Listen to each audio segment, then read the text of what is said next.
அனைவருக்கும் ஜெய் ஜினேந்திரா. மானஸ்தம்பத்தின் பெருமையை விளக்கக்கூடிய கதை. பகவான் மகாவீருக்கு கேவல ஞானம் அடைஞ்சி 65 டேஸாக திவ்ய துணி வெளிவரலை. அப்போது இந்திரர் தன்னோட அவதி ஞானத்து மூலமாக உபதேசம் புரியும் அறிவாளி இல்லை, எனவே திவ்ய துணி வெளிவரலை. அப்போது இந்திரபூதி பிராமணர் தான் சரியானவர், ஏன்னா அவர் தன்னோட அறிவை பற்றி அகம்பாவமாக இருக்கார். அதனால் சௌதமேந்திர இந்திரன் ஒரு பிராமணோட வேஷத்தில் இந்திரபூதி கௌதமர்கிட்ட போகிறாரு. அப்போ இந்திரர் சொன்னார், நான் உங்ககிட்ட ஒரு ஸ்லோகம் கேட்குறேன், அதுக்கு நீங்கள் சரியான விடையை சொல்லணும் அப்படின்னு கேட்குறாரு. அப்போ இந்திரபூதி கௌதமர் சொல்கிறாரு, நான் சரியாக விடை சொல்லிட்டேன்னா நீங்கள் எனக்கு என்ன தருவீங்க அப்படின்னு இந்திரபூதி கௌதமர் இந்திரர்கிட்ட கேட்குறாரு. அப்போ இந்திரர் சொல்கிறாரு, நானும் என்னுடைய சீடர்களும் உங்களுக்கு சீடர் ஆகிடும் அப்படின்னு சொல்கிறாரு. அப்போது இந்திரர் கேட்குறாரு, நீங்கள் தப்பாக பதில் சொல்லிட்டீங்கன்னா நீங்கள் எனக்கு என்ன தருவீங்க அப்படின்னு இந்திரபூதி கௌதமர்கிட்ட இந்திரர் கேட்குறாரு. அப்போ இந்திரபூதி கௌதமர் சொல்கிறாரு, நானும் என்னுடைய சீடர்களும் உங்களுடைய குருக்கு சீடர் ஆகிடும் அப்படின்னு சொல்கிறாரு. இந்திரர் அந்த ஸ்லோகத்தை கேட்டு முடிச்சிட்டாரு. ஆனால் இந்திரபூதி கௌதமருக்கு அதுக்கான விளக்கம் புரியலை. அப்போ இந்திரபூதி கௌதமர் சொல்கிறாரு, நான் இதுக்கான விளக்கத்தை உங்களுடைய குரு கிட்ட சொல்கிறேன் அப்படின்னு சொல்கிறாரு. அப்புறமா இந்திரர் ரொம்ப ஹாப்பி ஆயிட்டாரு. அதனால் இந்திரபூதி கௌதமரையும் அவருடைய சீடர்களையும் சமவசரணத்துக்கு கூட்டிகிட்டு போகிறாரு. அங்கே 4 பக்கமும் இந்திரபூதி கௌதமர் மானஸ்தம்பத்தை பார்க்குறாரு. அப்போது அவருக்கு உடனே நற்காட்சி தோன்றுச்சு. அப்போ அவருடைய கர்வம், அவருடைய மான கஷாயம் எல்லாமே அழிஞ்சிடுச்சு.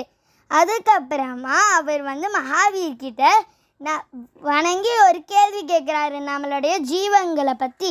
அப்போது அதுக்கு மகாவீர் சரியான விடையை சொல்லிட்டாரு. அதனால் இந்திரபூதியும் அவருடைய சீடர்களும் தீட்சை பெற்றாங்க.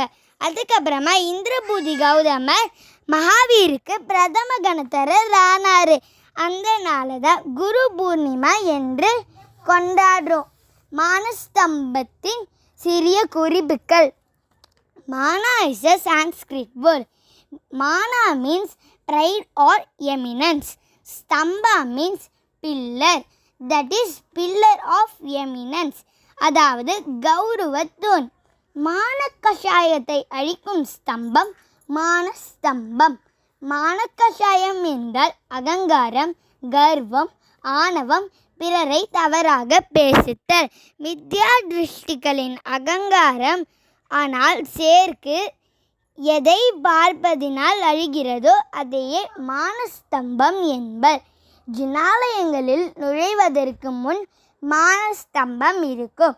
நாம் அனைவரும் கோவிலை வலம் மானஸ்தம்பத்தை வணங்கிவிட்டு உள்ளே செல்ல வேண்டும். ஜினாலயத்தின் மூலவருக்கு நேரே எதிரே மானஸ்தம்பத்தை நிறுவ வேண்டும். மானஸ்தம்பத்தின் உயரம் மூலவரை விட 14 மடங்கு அல்லது கோவிலை விட 1.25 மடங்கு இருக்கும். இது 3 அடுக்காக கட்டப்பட்டிருக்கும். அது மும்மணியான நற்காட்சி, நல்ஞானம், நல்லொழுக்கம் ஆகியவற்றை குறிக்கும். அடிப்பகுதி பெரியதாகவும் மேலே செல்ல செல்ல சிறியதாகவும் இருக்கும். அடிப்பகுதி 4 பட்டைகளாகவும் அதற்கு மேல் பகுதி 8 பட்டைகளாகவும் பிறகு 16 பட்டைகளாகவும் என எண்ணிக்கை கூடிக்கொண்டே இருக்கும். அடிப்பகுதியில் 4 பக்கங்களில் பக்கத்திற்கு ஒன்றாக 4 அருகல் திருமேனி இருக்கும். மானஸ்தம்பம் ஜின பகவானின் மகிமை மற்றும் அதிசயத்தை பிறைசாற்றுகிறது. மானஸ்தம்பத்தை பார்க்கும்போது சமவசரணம் நினைவுக்கு வரும். சமவசரணத்தில் 4 திசைகளுக்கும் ஒன்றாக 4 கலை நியமக மானஸ்தம்பம் இருக்கும். சமவசரணத்தில் உள்ள மானஸ்தம்பத்தில் கர்ப்பகுருஹம், ஸ்ரீமண்டபம், திரிகமண்டபம், ரங்கமண்டபம், சித்திரபூமி முதலானவை இடம்பெற்றிருக்கும்.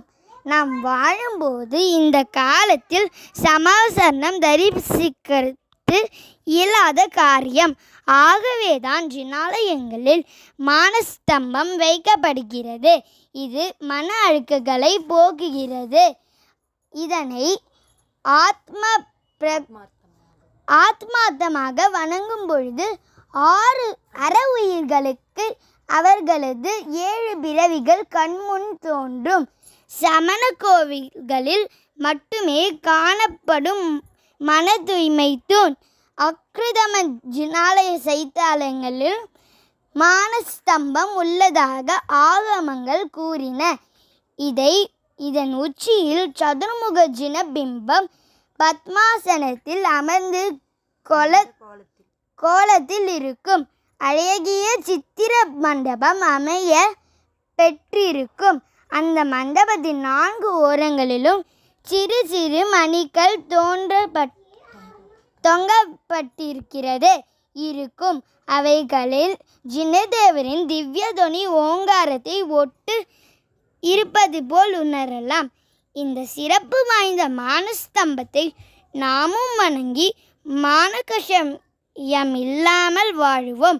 மன தூய்மையை அடைய முயலுவோம். நன்றி.